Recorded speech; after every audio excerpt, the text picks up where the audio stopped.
They slipped out of London as the headlines roared about the Yorks, private jets, blistering emails, and the ever-widening blast radius of Jeffrey Epstein's name, and flew north to the quiet that tells the truth, Balmoral, where stone walls speak in low voices and the heather swallows noise. The story is simple on the surface and volcanic underneath. King Charles, who has been preaching patience and a species of royal triage, inviting his heir for a walk and talk that everyone in the room knew would be something else entirely, a summit staged as a stroll so the words could be heavy without turning into theatre.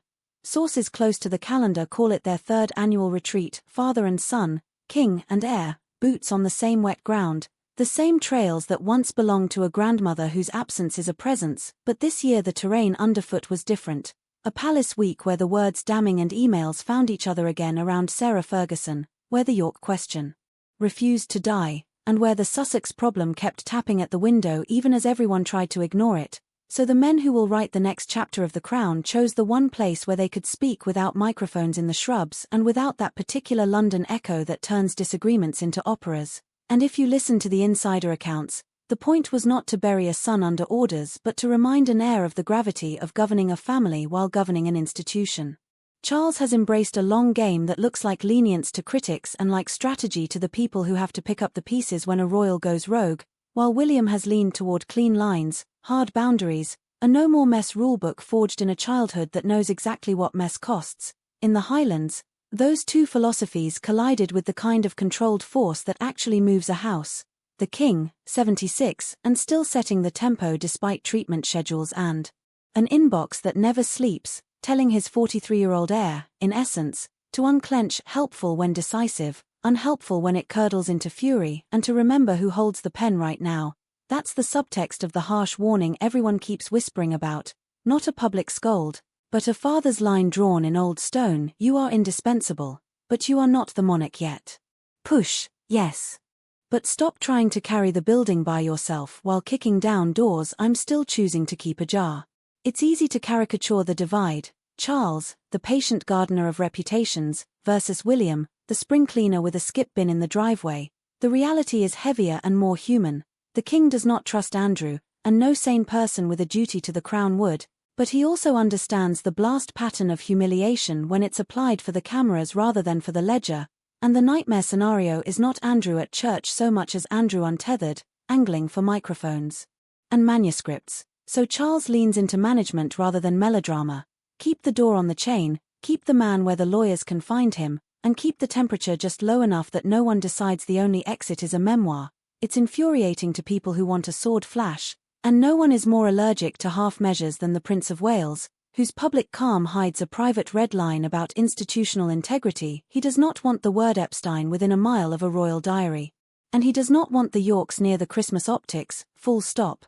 That, say courtiers, is the exact tension Charles marched into the mist to address. Gratitude for an heir who protects the brand with a bouncer's attention, and a warning that the brand is not a nightclub. There are longer games to play and bigger fires to avert. And then there is the name that still splits rooms: Harry. Reports from people who've seen the family up close insist the mention of his brother still sparks William's jaw to set like granite, and in private the heir no longer pretends neutrality. He believes lines were crossed that cannot be uncrossed. Charles, newly mortal in the way a diagnosis makes you mortal to yourself, has chosen a different peril to prioritize: a second estrangement, public and permanent, that drags into another decade and metastasizes into something even uglier. Show some mercy, he is said to have argued, not as absolution but as prevention, a channel kept open so that grievances have somewhere to go but the bookshelf. It is not a demand that William forget, it is a command that he govern his temper, because losing it is a luxury kings cannot afford and heirs cannot practice. Anyone who read the infamous passage in Spare about the piping hot temper and the broken dog bowl knows the passage Charles was really teaching in the Pines. Pick your battles. If you turn every provocation into a crusade you will exhaust the realm and yourself, and the only winner will be the storyline you swore you'd never feed. The Balmoral talk, say those who always speak in weather metaphors around monarchs, was less thunderclap than barometer, pressure dropping enough to move the front. Charles acknowledging that the Yorks cannot be paraded without consequence. William conceding that pressure valves matter and that punishment born of anger invites countermoves born of vengeance. The dry politics, Councillor of State status, the Order of the Garter, the optics of Royal Lodge, the Mechanics of out of sight, out of mind without turning it into out for blood, the wet emotion. A father reminding a son what it means to be the grown-up in rooms filled with grown children who have harmed the institution and still share the family name, and hovering over all of it. The figure who still sets the standard when anyone reaches for the phrase what she would have wanted, Elizabeth II, who taught restraint by living it and weathered scandals by storing them where storms do the least damage. Behind closed doors and under thick ceilings, William has always argued that some doors must stay shut forever when the rot is real. Charles argued that sometimes you keep them on the latch so the draft doesn't turn into a hurricane, and in the middle of a Scottish afternoon built for confessions, the argument turned from moral geometry to practical scheduling.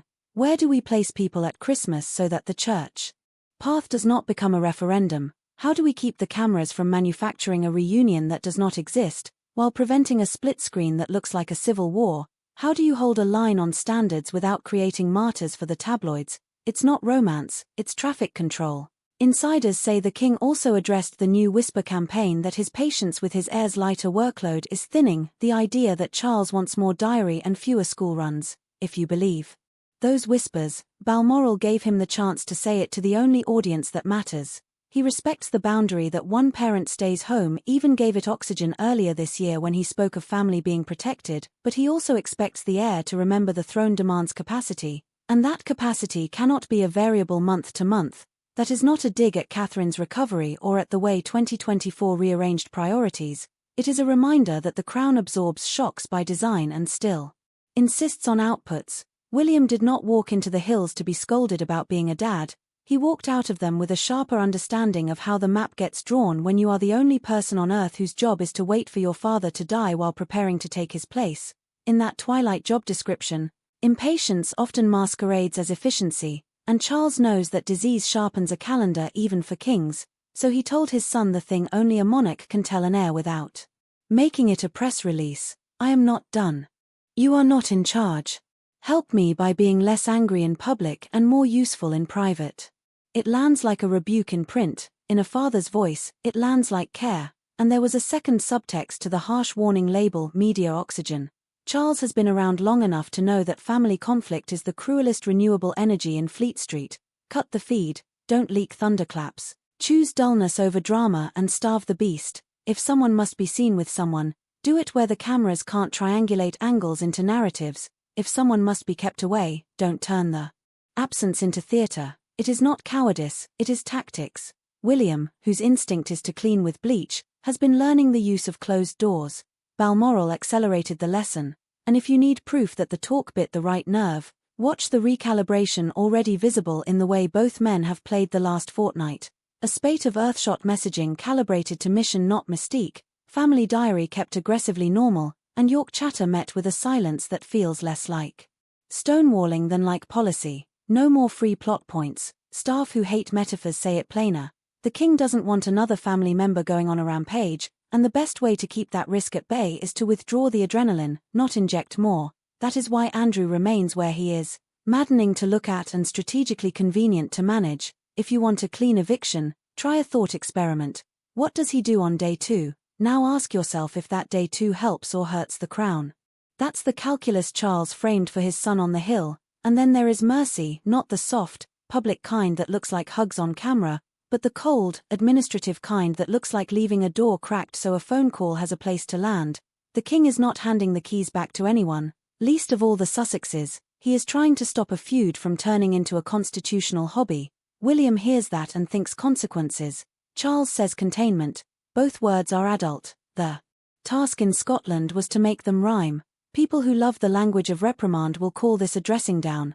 People who love the crown will call it maintenance. Two men who cannot resign from their jobs, agreeing on a method to keep the family from writing the next chapter of The Crown for Netflix. No one came out of those woods with a victory speech.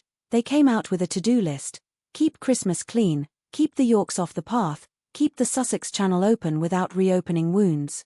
Keep the heir from turning justified anger into a habit, keep the king from turning strategy into drift, and because this is a family before it is a brand, there was the private piece no insider can quote because the hills swallowed the sentence. A father who has seen decades of storms telling a son who survived one in childhood that power without patience breaks what you mean to protect, that sons do not have to become their anger to be strong, that kings survive by making their worst days boring. It is not the kind of advice that satisfies the appetite for spectacle, but it is the kind that keeps an institution upright. The Balmoral summit will be reduced, inevitably, to a headline about Charles telling William to calm down. What actually happened was closer to a hand on a shoulder and a map on a table. The crown does not get to choose its family, but it can choose its rhythms. In a season where fury would be easy and punishment would be popular, the king chose friction with his heir in private over fireworks with his relatives in public. The heir, who has sworn for years that he will not repeat the worst dynamics of the past, listened, argued, cooled, and walked. Up there, with Rain thinking about it and the deer pretending not to watch, you can believe two things at once. That William's steel is the future of the institution, and that Charles's patience is the reason it will still be standing when that future arrives. Balmoral did not solve the Yorks or St. the Sussexes, it did something harder. It kept the people who will matter most to the monarchy, king and heir, aligned enough to fight the right battles in the right order. Harsh words may have been used, wiser ones won the day.